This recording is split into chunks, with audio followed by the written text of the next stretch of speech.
Cordial saludo, estimados estudiantes. Dios les bendiga a todos. Para esta oportunidad vamos a abordar un tema que sé que ustedes están familiarizados con él, porque en varias oportunidades hemos hecho alguna alusión en clases y ustedes están realizando un trabajo importante sobre el mismo, es los convenios de Ginebra, ¿no? Los convenios de Ginebra en muchas oportunidades les señalé que son las normas, a mi juicio, de mayor importancia en tratándose de derecho internacional humanitario. Cuando hablo de los convenios de Ginebra, por supuesto me refiero también a los protocolos adicionales de los mismos, ¿no? Los protocolos datan del año 1977, los convenios de Ginebra datan del año 1949. A mi juicio son las normas de mayor importancia y mayor relevancia dentro del derecho internacional humanitario propiamente dicho.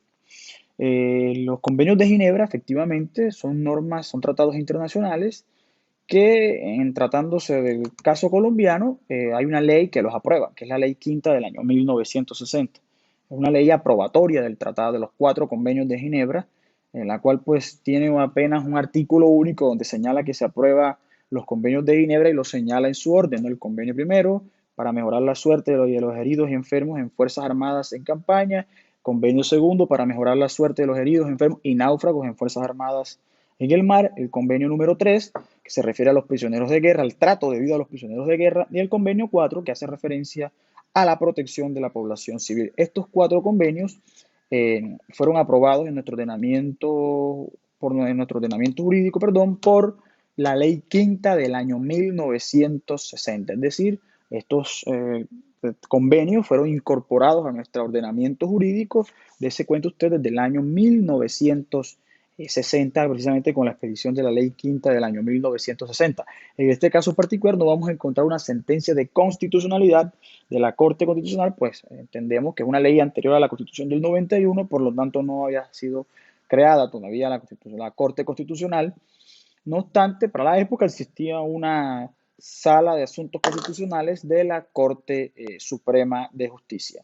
En lo que respecta a los dos protocolos adicionales, cada uno fue aprobado de manera diferente. Por ejemplo, el protocolo primero adicional de los convenios de Ginebra, que hace referencia a los conflictos internacionales, dése cuenta que de manera particular se aprobó mediante una comisión legislativa especial del 4 de septiembre del año 1991, de conformidad al artículo sexto transitorio constitucional, precisamente como estábamos en esa transición, fue una comisión legislativa especial la que aprobó de manera puntual el protocolo 1 adicional de los convenios de Ginebra. En cuanto al protocolo 2 adicional de los convenios de Ginebra, este fue aprobado por la ley 171 del año 1994, que por su parte recibió el visto bueno de la Corte Constitucional mediante la sentencia C-225 del año 1995, puntualmente el 18 de mayo de 1995, y encontramos por aquí que el magistrado ponente fue el doctor Alejandro Martínez Caballero. Es decir, ya la ley 171 del 94, aprobatoria del protocolo 2 adicional de los convenios de Ginebra, del convenio de Ginebra 2 del año 1977, sí surtió el trámite de aprobación que ustedes bien conocen, ¿no? Al ser tratados internacionales y para quedar incorporados vía bloque de constitucionalidad en nuestro ordenamiento, se requiere necesariamente que se agoten las tres instancias. Me refiero, pase por el Ejecutivo, pase por el Legislativo y finalmente el Judicial, en este caso la Corte Constitucional, le dé el visto bueno. Efectivamente, la Corte en la sentencia en mención hace lo propio y manifiesta pues que dicho protocolo que regula puntualmente los conflictos no internacionales tiene plena vigencia en nuestro ordenamiento y ahí y el gobierno del Estado se compromete a acatar las disposiciones eh, ahí contenidas. Que bajo esa arista, los convenios de Ginebra y sus dos protocolos hoy en día están incorporados en nuestro ordenamiento vía artículo 93, bloque de constitucionalidad, por lo tanto le corresponde al Estado realizar las reformas que hubiere lugar en aras de dar cumplimiento a lo preceptuado en cada uno de ellos. Es menester realizar una aclaración frente al tema frente al protocolo 2 adicional. Si ante una pregunta eventual que en su momento pueda hacerles a ustedes, ¿qué normas internacionales o qué normativa regulan las confrontaciones armadas internas o qué normas se aplican a las confrontaciones armadas internas? Su respuesta debe ser, primero, el protocolo 2 adicional de los convenios de Ginebra. En segundo lugar, el artículo tercero común a los 4 convenios de Ginebra. Y por supuesto, las normas o el derecho consuetudinario, ¿no? Producto de la costumbre como principio, como fuente más bien del derecho internacional humanitario, también aplica a las confrontaciones eh, de orden interno. Ahora sí quiero detenerme a hacer algunas precisiones frente a los 4 convenios. Sé que ustedes lo van a desarrollar, pero es de mi interés que queden claros algunos elementos que son afines a los 4 convenios de Ginebra. A ver, el primero de ellos es lo relacionado a la aplicación del convenio, que es el artículo segundo de todos los convenios. Todos los convenios, los 4 convenios de Ginebra tienen un artículo segundo que habla puntualmente de la aplicación del convenio. Y si usted revisa ese artículo segundo, es como el artículo 3, usted va a observar que prácticamente dicen lo mismo. Es una copia uno del otro. Interesa porque esto hace parte, como decía yo, a disposiciones generales de los convenios que aplican de igual manera en los 4 convenios de Ginebra. Frente a la aplicación del convenio tenemos de que el mismo aplica una vez se den casos de guerra declarada, dice puntualmente el artículo 2, o de cualquier otro conflicto armado. ¿Cierto? Entonces, por supuesto, cuando aplican los convenios de Ginebra, cuando, profesor, esas normas, cuando tienen plena aplicabilidad, pues claro, cuando estamos frente a un caso de guerra declarada. Puntualmente, ¿y qué pasa cuando entonces una de las partes no haya reconocido los convenios de Ginebra, no haya ratificado el convenio de Ginebra? El mismo artículo segundo nos da la explicación, ¿cierto? Dice así, dice de la siguiente manera, abro comillas, aunque una de ellas no haya reconocido el estado de guerra. Es decir, los convenios de Ginebra aplicarán en caso de guerra declarada, ¿sí? Aunque alguna de las partes que esté en conflicto no haya reconocido el estado de guerra. No obstante, posteriormente vamos a encontrar en el inciso final del mismo artículo segundo que se puntualiza se puntualiza en el tema cuando el mismo artículo dice, esperen, cuando una de las partes haya ratificado el convenio de Ginebra y se obligue, si la otra parte no ha ratificado el convenio de Ginebra, esta únicamente deberá que manifestar que acepta y aplica las disposiciones contenidas en el convenio para que ambas partes queden reguladas bajo las disposiciones de los convenios, valga decirlo. Es decir, para que se apliquen los convenios de Ginebra no se requiere necesariamente que las dos partes hayan ratificado los convenios de Ginebra. En el caso de Colombia, Colombia ya lo hizo, ratificó los 4 convenios de Ginebra mediante una ley y ratificó y aprobó tanto el protocolo 1 como el protocolo 2 adicional de los convenios de Ginebra. No es menos cierto que Colombia, en caso hipotético, ¿no?, entrar en una confrontación armada, basta con que la otra parte, quien probablemente no haya ratificado los convenios de Ginebra, basta que acepte y aplique las disposiciones contenidas en dicha normativa, ¿no? Y es importante tener eso. No se requiere necesariamente que las partes eh, hayan ratificado, que ambas partes, ambos estados, todos los estados hayan ratificado. Basta con que sin haberlo hecho se acepten y por lo tanto se apliquen las disposiciones que regulan las distintas confrontaciones armadas. Entonces, frente al campo de aplicación, entendemos que los convenios de Ginebra en primera medida aplican siempre que haya casos de guerra, eso es lógico. Y a quienes aplican aún, pero a un estado que no hayan reconocido el estado de guerra. No obstante, las disposiciones también se hacen extensivas, es decir, las obligaciones de los convenios se extienden cuando una de las partes, quien no ha ratificado los convenios o no haya ratificado los convenios, simplemente acepta de una manera tácita expresa, acepta y aplica, ¿no?, las disposiciones contenidas en los convenios. ¿Cuándo más aplican los convenios de Ginebra? En los casos de ocupación de territorios, tanto parcial o, aquí lo indica la norma, el segundo inciso del artículo 2, en los casos de ocupación total o parcial de territorio. Quiere decir que una parte, un Estado, entra de manera arbitraria en territorio, en suelo de otro Estado y ocupa parte de un territorio. Cuando hay una ocupación por parte de un territorio, bien sea por parte de ciudadanos o de fuerzas eh, eh, eh, las fuerzas públicas, fuerzas armadas, pues estas circunstancias también de una u otra forma, recuerden que hay que darle prelación al principio de la soberanía y pues claro, el Estado que se ve afectado por dicha ocupación bien puede hacer uso de las armas para defenderse frente a ese acto que algunos denominan acto de agresión. Pasemos ahora al artículo tercero, ¿no?, de los convenios de Ginebra. El artículo tercero quiere hacer algunas precisiones muy puntuales sobre lo mismo. Algunos consideran que el artículo tercero es un mini convenio.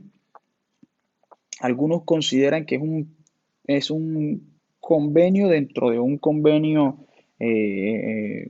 determinado y puntualmente las disposiciones que están contenidas en el artículo 3 común a los convenios de Ginebra aplican en casos de confrontaciones de carácter interno, confrontaciones armadas. Por eso al principio de esta sesión yo le indicaba, ojo, qué normas aplican en los conflictos armados no internacionales. Entonces aplican el principio de costumbre, fuente de costumbre, eh, al protocolo 2 adicional y el artículo tercero común de los convenios de Ginebra.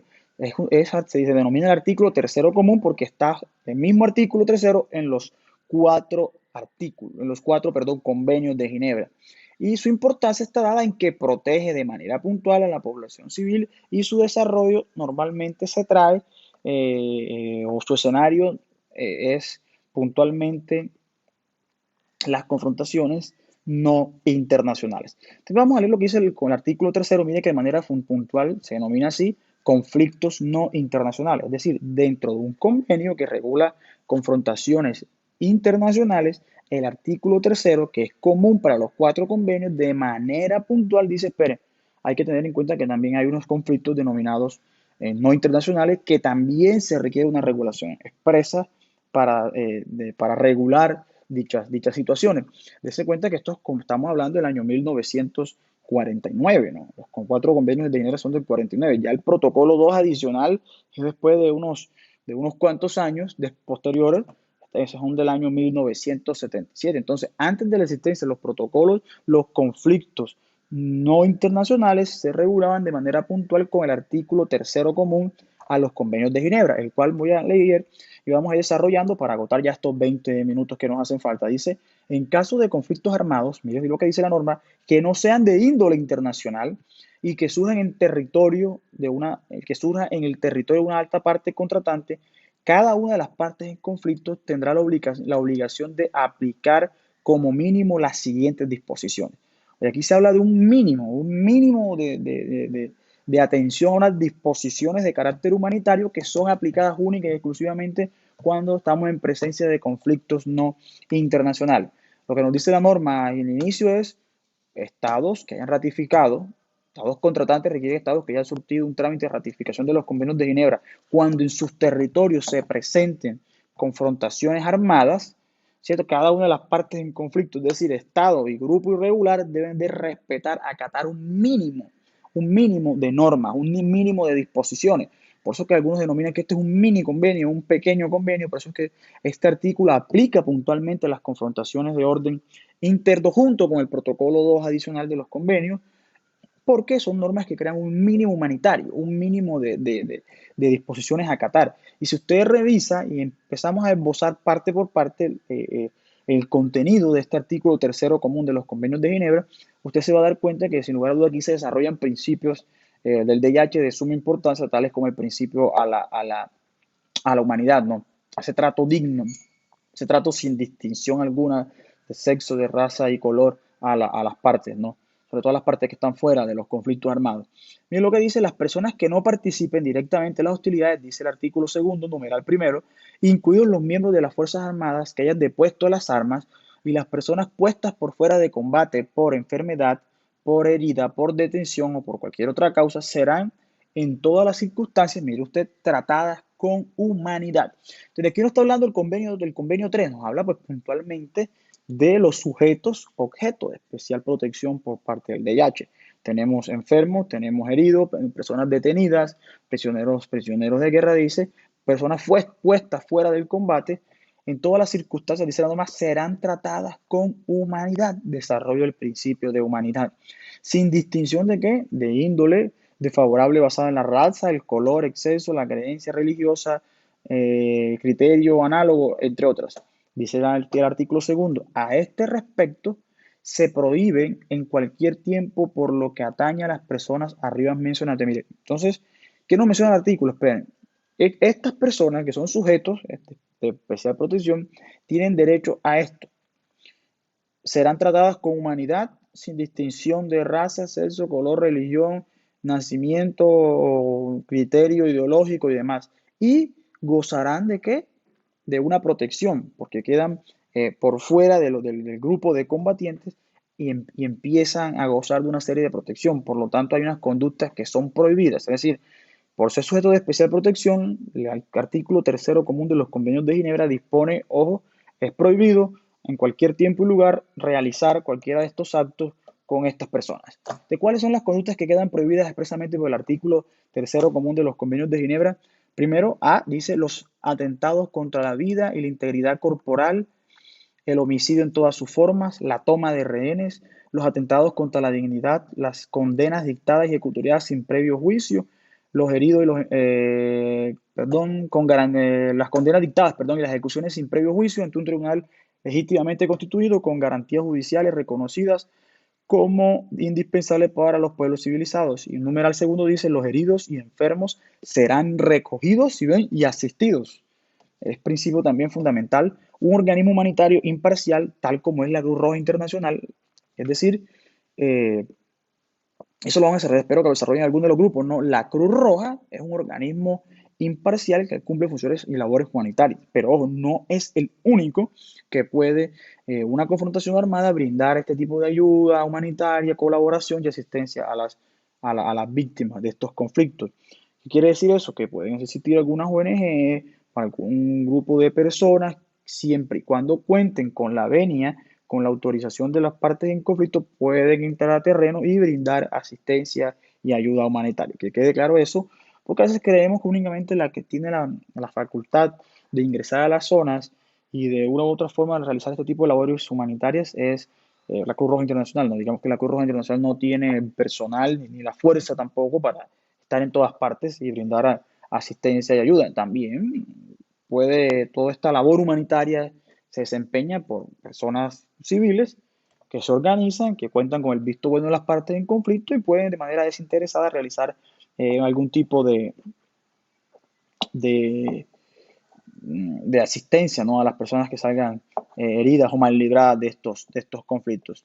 También lo que dice, además, las partes en conflicto harán lo posible poner en vigor mediante acuerdos especiales la totalidad o parte de las disposiciones del presente convenio. La aplicación de las anteriores disposiciones no surtirá efecto sobre el estatuto jurídico de las partes en conflicto. Es decir, las partes en conflicto, cada quien, si bien es cierto, cuenta, cada parte maneja unas disposiciones que regulan su operar o su actuar, de menos cierto que este artículo tercero debe estar integrado precisamente a las, a las, eh, a las partes que están en conflicto, ¿no? Como reglas mínimas a acatar.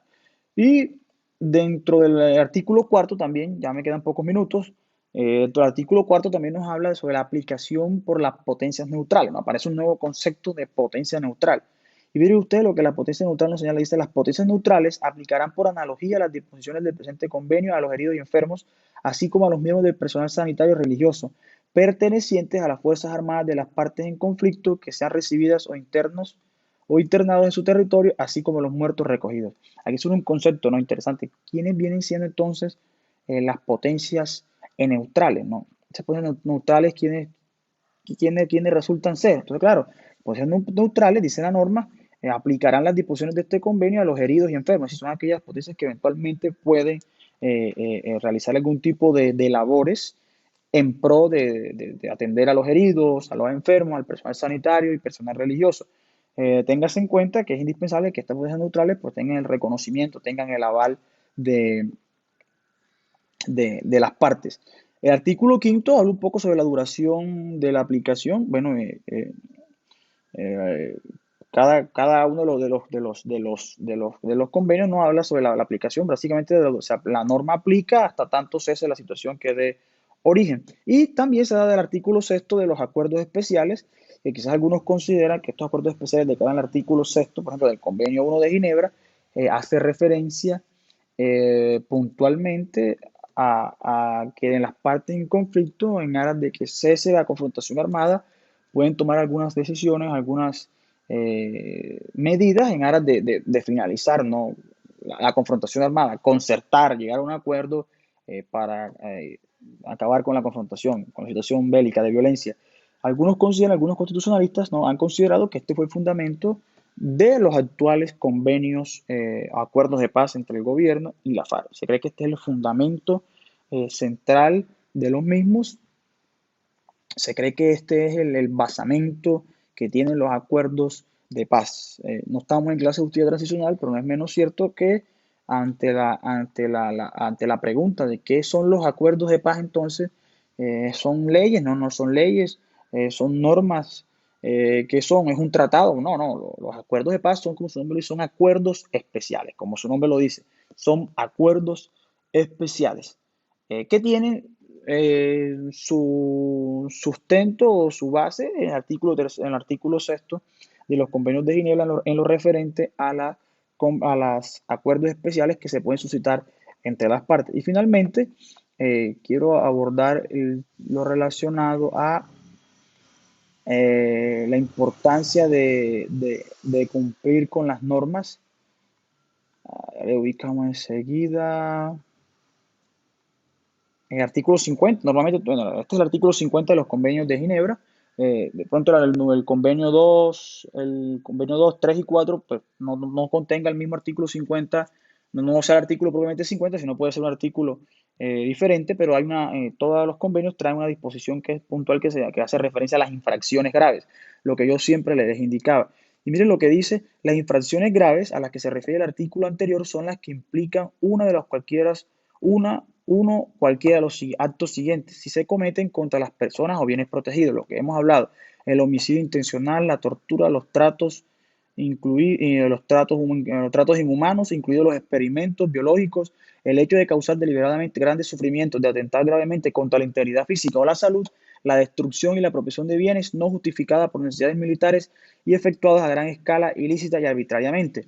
Y mira lo que dice el artículo 51 del convenio 1, que es el que estamos tomando como referencia. Dice: responsabilidad de las partes contratantes. Ninguna parte contratante podrá exonerarse ni exonerar a la otra parte de las responsabilidades que haya incurrido ella u otra parte contratante a causa de las infracciones previstas en el artículo anterior. Entonces, si ven, ahí vemos normalmente la responsabilidad que hay entre las partes que están en confrontación frente a la omisión o a la ejecución de determinadas conductas que pongan en riesgo a los sujetos especialmente protegidos por el derecho internacional humanitario. Entonces, de esta manera, pues damos por terminada la segunda sesión. Sé que usted, dentro de su desarrollo del convenio que le tocó, muy probablemente va a abordar estos temas, pero sí va a ser indispensable, pues, dedicar una franja de tiempo a explicar algunas disposiciones que son generales a todos los convenios de Ginebra y entender que los convenios de Ginebra, a su vez, han sido aprobados por Colombia, fueron ratificados, por lo tanto se encuentran incorporados en nuestro ordenamiento jurídico, y las normas, como el artículo tercero común, a los 4 convenios de Ginebra, que tienen un desarrollo muy humanitario, muy dado a la protección a los seres, y que es considerado precisamente, como indiqué en un principio, como un mini acuerdo, un mini convenio, que desarrolla un mínimo de humanidad. Algunos dicen que eso hace parte al núcleo duro de los derechos humanos, es decir, el artículo tercero es un artículo propio del derecho internacional de los derechos humanos, porque pregona una protección especial en favor de algunos sujetos. Listo, señores, no siendo más, dejaré cargado por aquí una link en plataforma. Me pueden seguir a través de mi canal de YouTube. En su defecto, dejaré cargado la anotación en plataforma y un foro para que usted realice nuevamente las dudas, inquietudes que tenga sobre el tema, y con mucho gusto en el transcurso de la semana estaré presto a resolverlas. Gracias por la atención, espero que haya sido de bastante provecho, sobre todo para los que aún están realizando las exposiciones, y nos vemos la próxima semana con un nuevo tema. Muchas gracias, Dios les bendiga y quédense en casa.